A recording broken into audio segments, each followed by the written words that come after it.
This is the story of Richard Ramirez, aka the Night Stalker. Richard was born in 1960 on the 29th of February. He had an alcoholic father who was very abusive and had anger issues.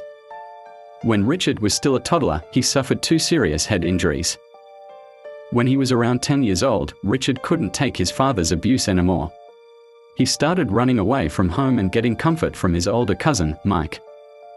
Mike had served in the army, but he was very abusive, especially to his girlfriend. It was said that Mike used to show Richard the photos of the women that he had abused and ended their lives while serving in Vietnam. Surprisingly, Richard didn't find the pictures disturbing. Instead, the pictures ignited some fire within him even though he was only 12 years of age. The pictures that he was shown by his cousin made him see his older cousin as his role model. Mike then ended the life of his wife right in front of Richard by shooting her.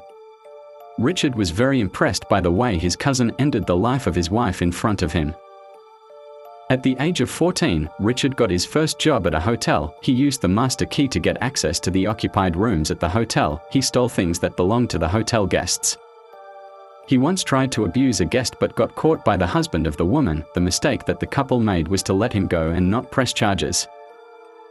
When he was a young adult, he became the Night Stalker. He started his 14-month gruesome spree around 1984 in Los Angeles. He robbed houses, ended the lives of people, and forced himself to women.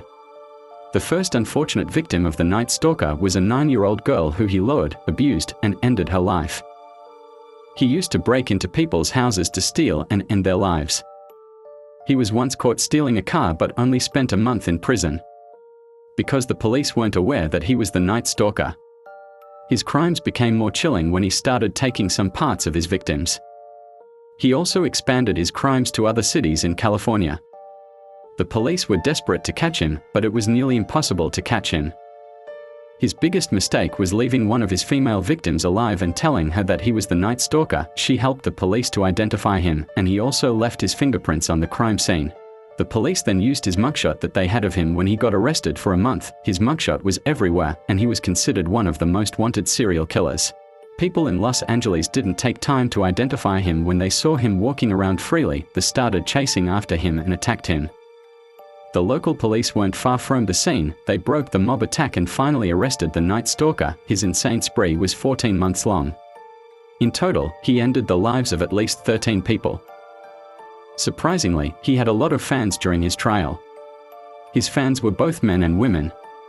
Women were sending him love letters, and some thought he was very handsome. He enjoyed the spotlight and acted like a celebrity. He was seen smiling more often in the courtroom. He was